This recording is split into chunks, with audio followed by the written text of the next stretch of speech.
Il y a cet écrivain que les autorités françaises essaient de réduire au silence. Son tort, son ouvrage intitulé 2008 qui trace de ce qu'il décrit comme le plus grand vol financier de l'histoire, dans lequel l'auteur français Pierre Jovanovic met à jour les entourloupes des banquiers pour retrouver la trace du texte original de son livre. Tous les services de sécurité ont été mis en mouvement pour l'arrestation de celui qui est devenu le Boualem Sansal de la France. Yamina Saïchi. Une scène surréaliste. En pleine nuit, les forces spéciales du GIPN font éruption chez l'écrivain et journaliste indépendant Pierre Jovanovic, ainsi qu'au siège de sa maison d'édition à Paris. Il s'agit vraisemblablement d'une opération d'intimidation, à quelques jours de la sortie de son nouveau livre 2008, un ouvrage qui dénonce les mécanismes opaques de la finance mondiale et les responsabilités politiques dans l'effondrement économique.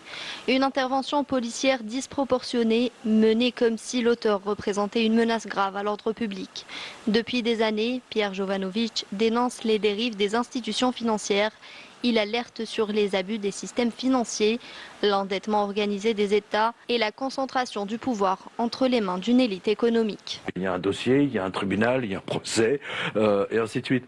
Alors que débarquer chez moi à 11h, alors on va montrer les photos. Qu'est-ce que je dis 11h? À 1h du matin. À 1h du matin. Oui, à 1h du matin. Donc c'était pas à 6h.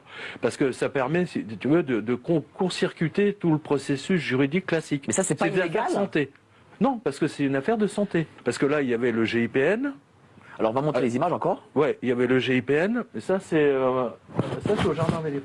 Il y avait le GIPN, il y avait le commissaire de police du 17e, il y avait un représentant du préfet, enfin un camion de pompiers et bien entendu un camion de police et la BAC. Donc ça faisait vraiment pas mal de monde.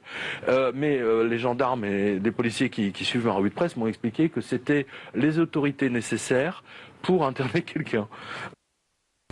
L'affaire soulève une vraie question en France. Pays qui se vante d'être défenseur de la liberté d'expression, un écrivain se retrouve ciblé par une vaste opération policière pour un livre jugé sensible. Le contraste est frappant. La France n'hésite pas à pointer du doigt certains pays qui, selon l'Hexagone, manquent de liberté d'expression, comme l'Algérie, l'emprisonnement de Boualem Sansal, accusé d'avoir porté atteinte à l'intégrité du territoire national, a provoqué l'ire de Paris.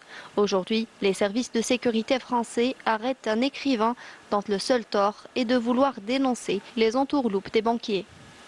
Même moi, je veux dire, en vous parlant aujourd'hui, j'ai du mal à réaliser encore comment dire, la portée de la chose. Même si j'en comprends la signification, hein, et que c'est purement scandaleux, et qu'on donne des leçons à l'Algérie ou à la Turquie ou à d'autres pays, ou à la Russie par exemple, de liberté d'expression, mais je pense que là, la Macronie a franchi un pas.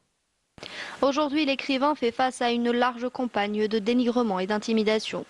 Mais Pierre Jovanovic ne compte pas reculer.